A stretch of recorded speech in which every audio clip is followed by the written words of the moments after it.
the sociology department. She uses qualitative methods to study gender, work, organizations, social movements, and globalization in Mexico. Prior to coming to Wayne State, she conducted 2 ethnographic field research projects in Mexico. One was a case study on non-governmental organizations and political participation.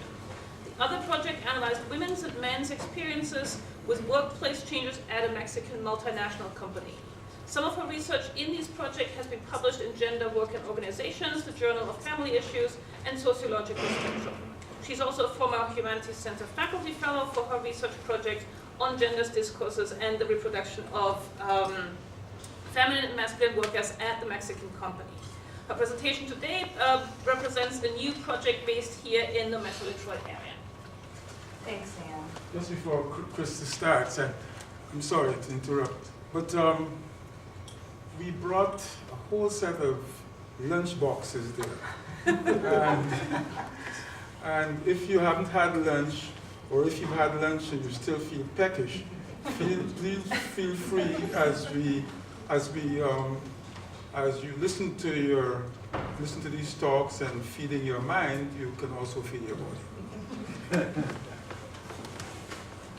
Thank you, Dr. Edwards. It actually will, in a couple slides, will play into a comment that one of the people that I interviewed about having never taking lunch, and it's always a working lunch. So first I would like to thank Dr. Edwards and the Humanities Board for giving me the support to be able to start this new project. As Ann mentioned, my research is all in Mexico.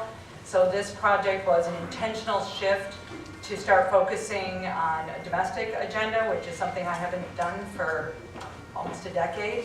And so my project today is extremely preliminary. I've only done a handful of interviews, so I can't do any real systematic. I can look at some patterns, but it's not a large sample, so just keep that in mind. All right. So the motivation behind this project, of course, is attached to the specific call for papers that went out last year. And so my work has all been looking at gender and work in the workplaces and how workplaces are shifting. And so in keeping with the theme, I wanted to understand what has been happening in workplaces, what's been happening in terms of the larger economic shifts and how that's impacted transformations in the workplace. So historically, when we've thought about the workplace, and I should mention, I'm not talking about the informal economy here, I'm talking about the formal paid labor market.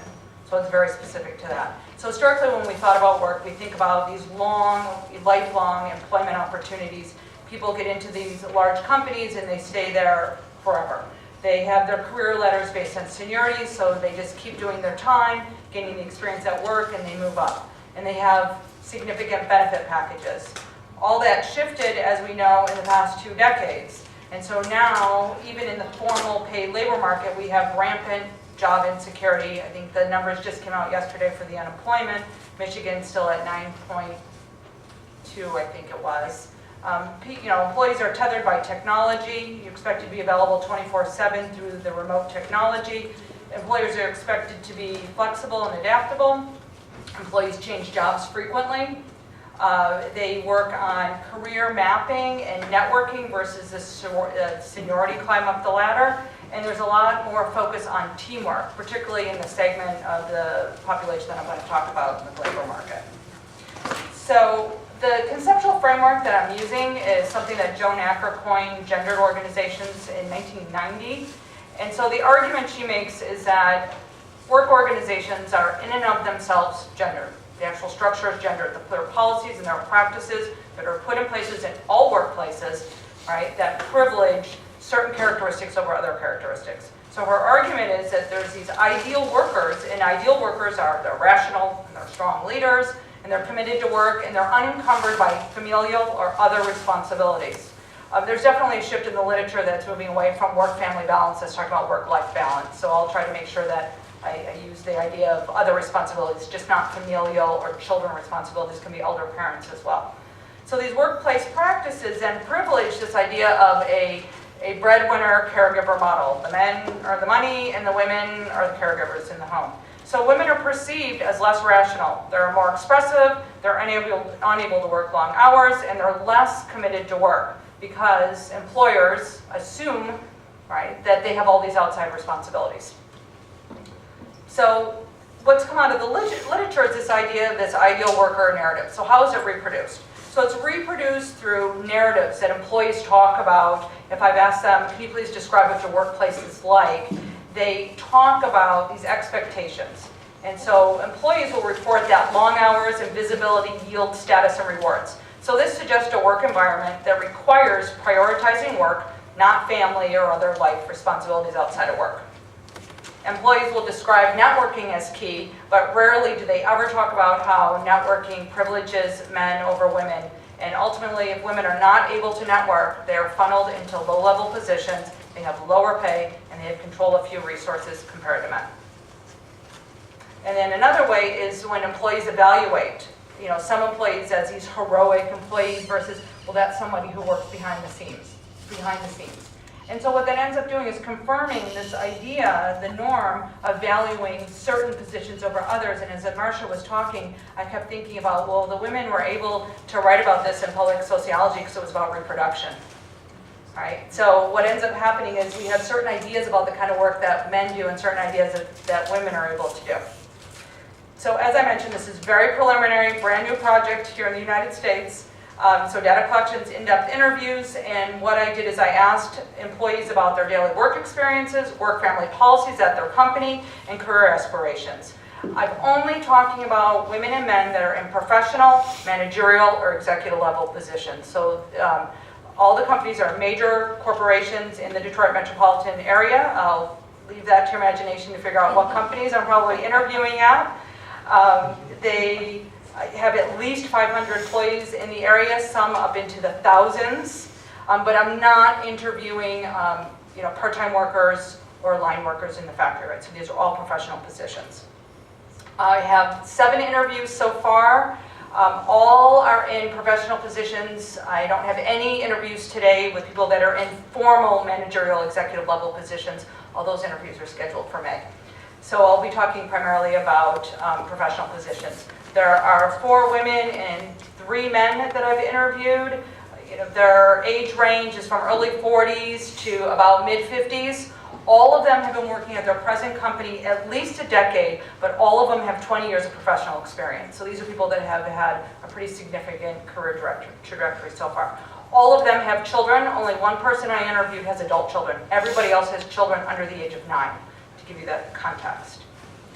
So I'm going to talk about 4 different major themes today that I've pulled out of this very small set of interviews. I'm going to talk about long hours and flexible work arrangements, or the lack thereof. I'm going to talk about visibility. I'm going to talk about what happens if you don't live up to these expectations. And then I'm going to focus very briefly at the end about men in career and family, because what some of the data is telling me is very different than what all the research has said historically about men in the workplace. So long hours, all of my employees talked about long hours. And so for example, this is an interview from Isaac, he's an engineer. He says, our department is fairly intense. Since 2008, we are working harder with fewer people. The typical workday is different. We are global. We are in as early as 5:30 a.m. I am in at 6 on a regular basis, but I don't mind because it helps flexibility later in the day. It's an addition shift. People don't leave early. It is just an addition shift. Early birds in by 6, most by 7 or 7:30.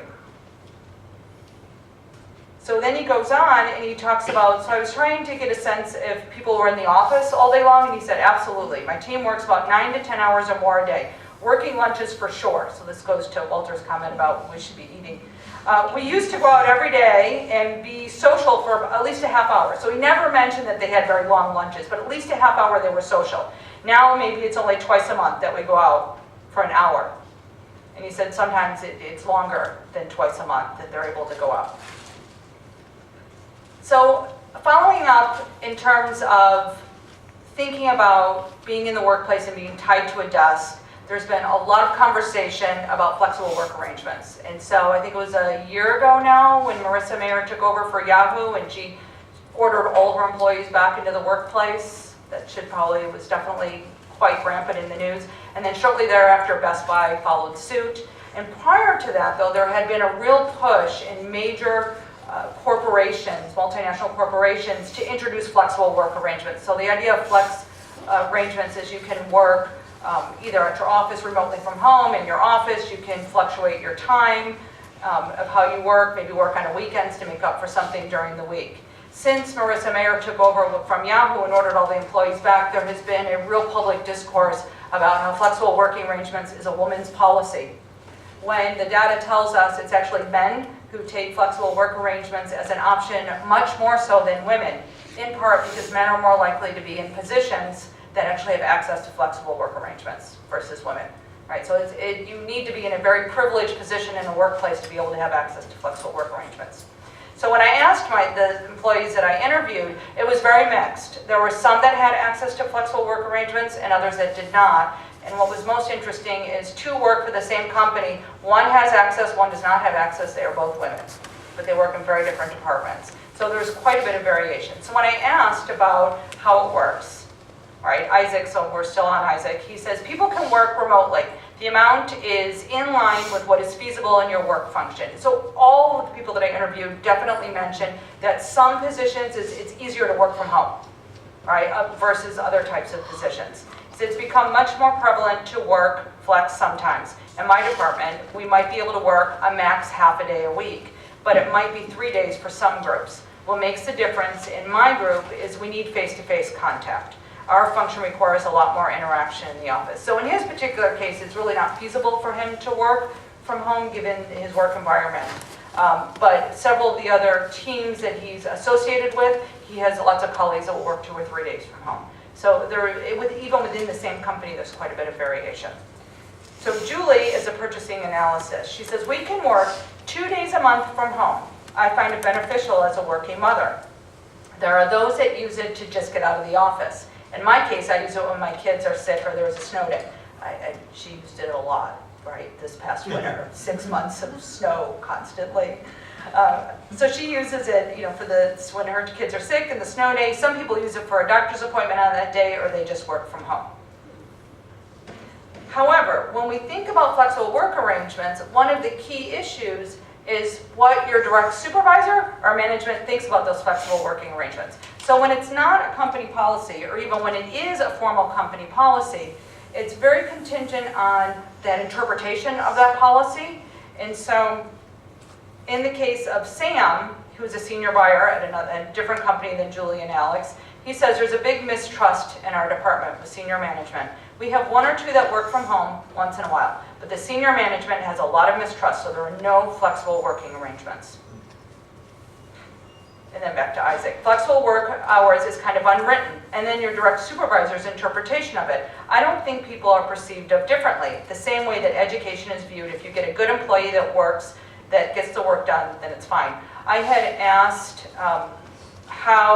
if people had access to flexible working arrangements, but I had also asked how they thought their coworkers and their supervisor and their management thought about people who actually took advantage of having the flexible work arrangements. And this ended up getting interestingly wrapped up, not only in the case of this particular respondent, but in some of the other respondents when they talked about education. Because I had also asked about how important credentials were in terms of having a degree from a certain university. So if there are any students out in the audience, you'll be very happy to know that it doesn't matter what university you get the degree from, according to my very small sample, as long as it's the right degree, if it's in financing or engineering or some sort of business degree. Right? But if you are a good worker, once you're there, all that goes away. So maybe somebody will give you a second look, but once you're working, nobody really cares about where the degree is from. So this is the case of, I have to think who this is, sorry, Julie, going on for the purchasing analysis. She says, so I asked more about, I wanted to get into exactly what was happening with the 2 days a week. So her department can work flex 2 days a week. She says there are some groups that are okay with working from home twice a week, but I feel like there's an underlying, and when it's in brackets, it's me substituting something to make sense for what she's saying is respondents will often pause in mid-sentence and don't really complete the sentence. You hear people say family first, but there's pressure and expectation of why isn't this person at work today? And why is she working from home? So we have this benefit, but you have to follow through if you mean family first, then stand by your words. And I just don't think it's accepted everywhere. I feel it is both at the manager and coworker level. My manager, she somewhat doesn't believe in it. Then why allow it? Then at the same time, you make me feel guilty when I do. So in her particular case, her manager was insisting that she'd tell her on, April 1st what 2 days she was going to want to be able to work from home.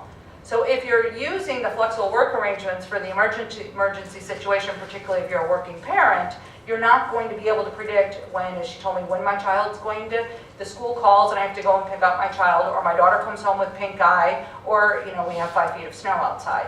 So there was no way for her to be able to predict it. So she found herself in a real quandary of trying to be able to use this policy that is supposed to be available to her. So the second major theme I want to talk about is this idea of visibility and networking. We often hear it talked about in public discourse as FaceTime.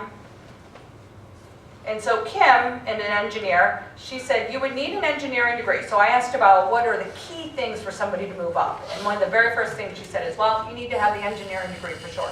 Move around to be in different areas and build different expertise. Be willing to suck up a little bit. You need to have to know a lot of people, and you need to have to do a good job. So in her conversation, she's talking about how it's unusual for somebody to stay in the same position more than a handful of years. And it's important for them to move from one department to the other department so that they understand all the facets of how the company works. And in that process, you're networking, and people are getting to know who you are. Julie says something similar. She said there are many opportunities in the company, but of course you have to have, if you have a million things to do, you have a lot of tasks, you just don't have time to devote to that. But if you're a new employee, I would really stress the importance of networking. They always look for your character, leadership, aggressiveness seems to be one of the things they look for when promoting people.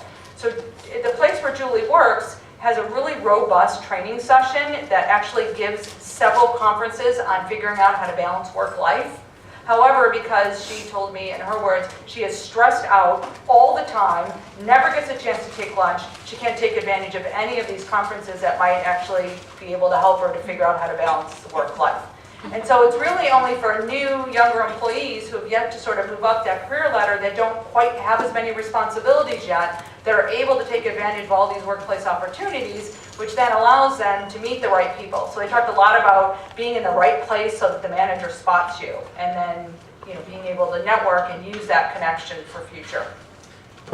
So when we think about visibility, it also means being flexible, having this ability to be able to move around.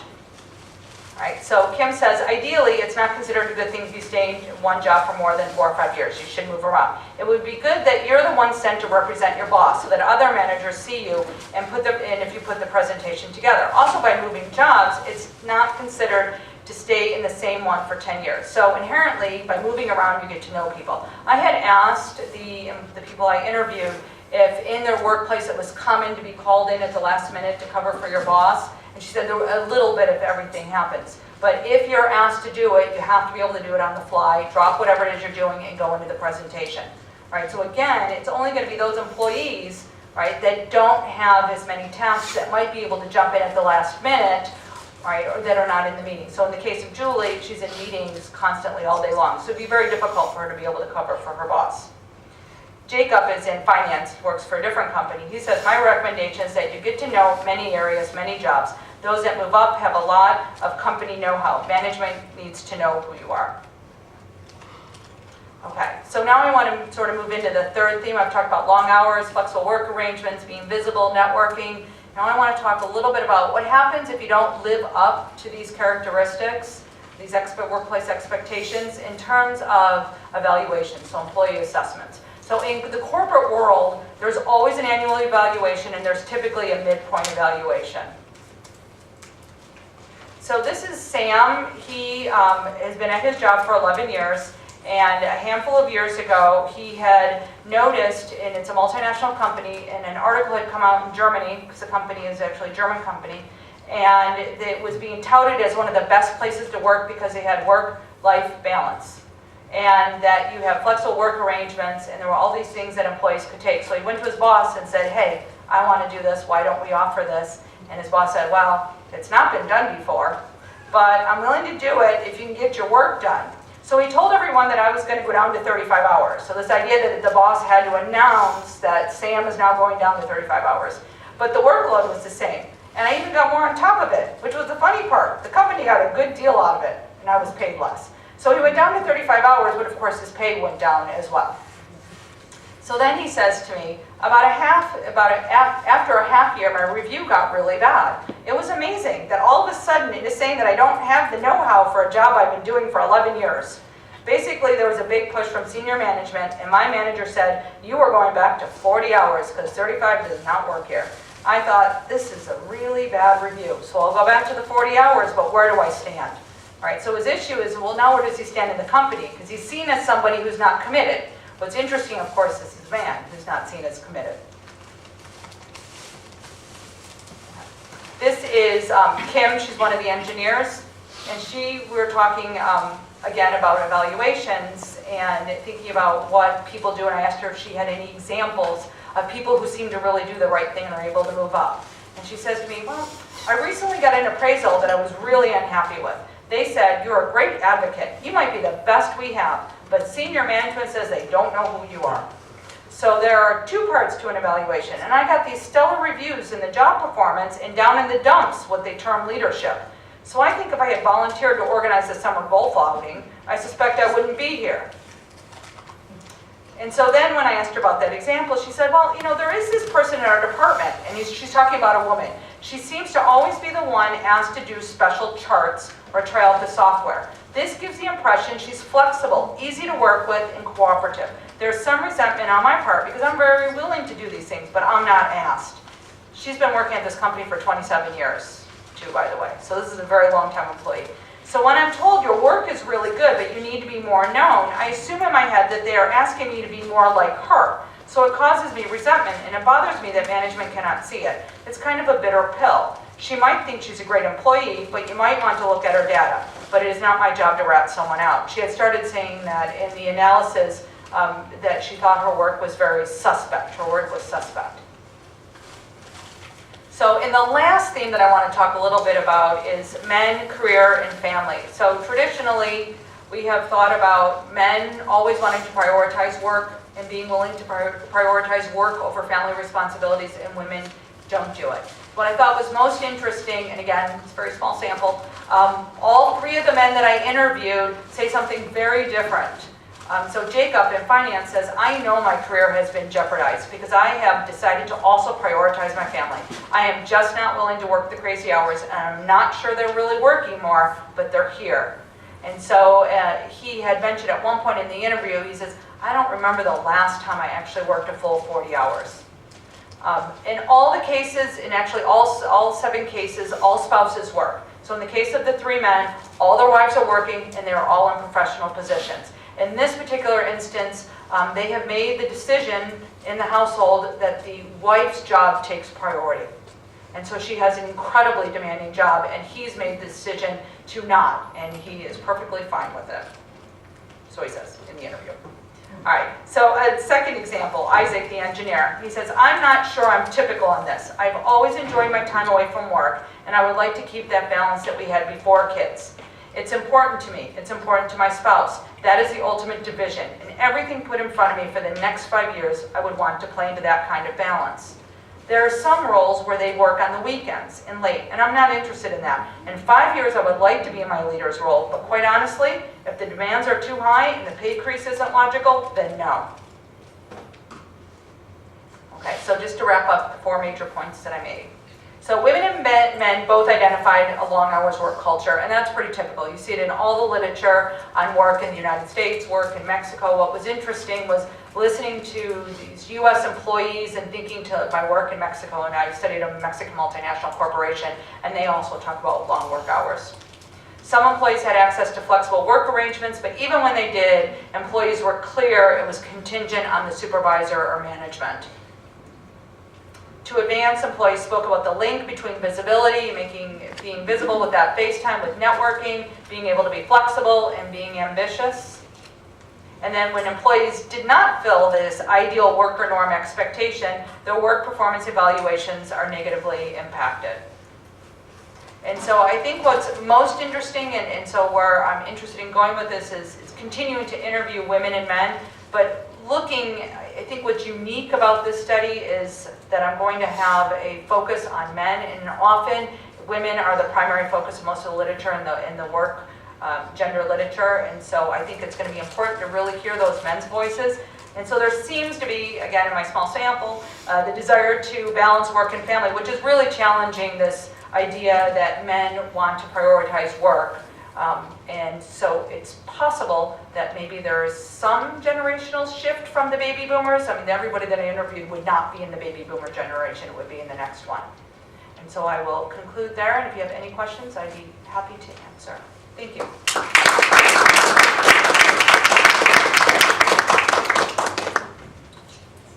Anne. If I may ask a quick question. You mentioned that you also interviewed some people at a German company, so I'm wondering the difference between German companies in the US, maybe if you know anything about German companies in Germany and in the US, because from what I know is in Germany, working overtime is actually viewed negatively. Is the idea is you're incompetent if you need extra time. So I'm wondering how that sort of translates into the American context. And then you didn't mention ethnicity or race, so I presume you're all Caucasian. If not, does it play a role, and are you going to, is that something else you're going to look at? Yeah, so I'm going to start with the race question first. All are Caucasian, so they're all white. My hope is to get as diverse of a sample as I can, evenly matching it between women and men and trying to get some sample variation in terms of ethnicity. It just happens to be that this particular set of people, yes, are all white. So thank you for letting me know that. In terms of, so I can't speak specifically about Germany, but in terms of the overall literature, European companies work very different than US companies. And so you have a number of factors going. You have a lot more policies and practices that are put in place that are intended to balance work-life. In fact, in some ways, overly so. And so I can give one example of the Czech Republic. I was at a conference a couple of years ago and a woman was presenting on similar data in the Czech Republic. Women are forced out of the workplace and are expected to stay for 2 years. And so they have these daycare centers attached to the employment place, right? So what happens is as soon as you stop out, we use the term stop out for education, we could use that for work as well, you lose all that experience. And so trying to get back into workplace has been very difficult. And so there's been this overcompensation on the other side of trying to make that work-life balance beneficial for working parents, and its negative repercussions on women. In terms of maternity leave, for example, we know that workplaces that give maternity leave benefits, it's beneficial to women. If they stay out of the labor market too long, I think it's more than 6 to 9 months, their lifetime earnings decreases, their ability to get back in the job market decreases. So taking any time off beyond a small amount, I think some estimates put it up to $1 million lifetime earnings. It's huge. It's huge. All right, and so you definitely have this difference. So whenever you have these multinational corporations, then they adapt to the local politics. All right, so in this particular case, this particular company is adapting to the US culture of work 24/7, and very much corporate America, and not recognizing any policies that their German colleagues would have. Yeah. Yes? I'm very curious, because I have a doctoral student who's doing a project which involves in part some qualitative research, and that's not an area of my expertise. So I'm wondering, because I think you do ethnographic work or these Yes. qualitative interviews. How can one learn more about that and or collaborate with someone? Can I have your card? There are many of us qualitative researchers around the campus. So we should talk after the conference, absolutely.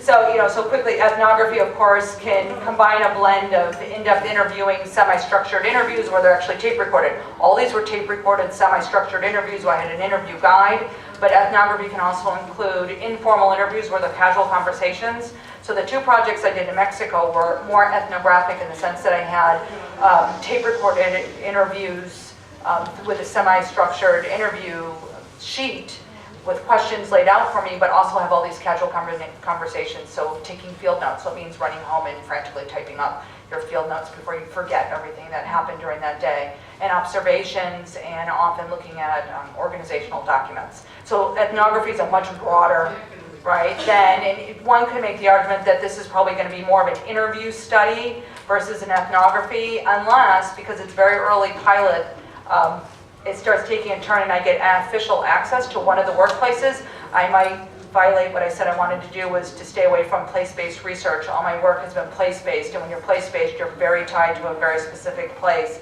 and I wanted to be able to be a little bit more flexible in terms of moving around. So we'll see where it takes me. So I'd be happy to talk to you about it. And I think in my official role, we have to We have to stop the discussion and sort of move on.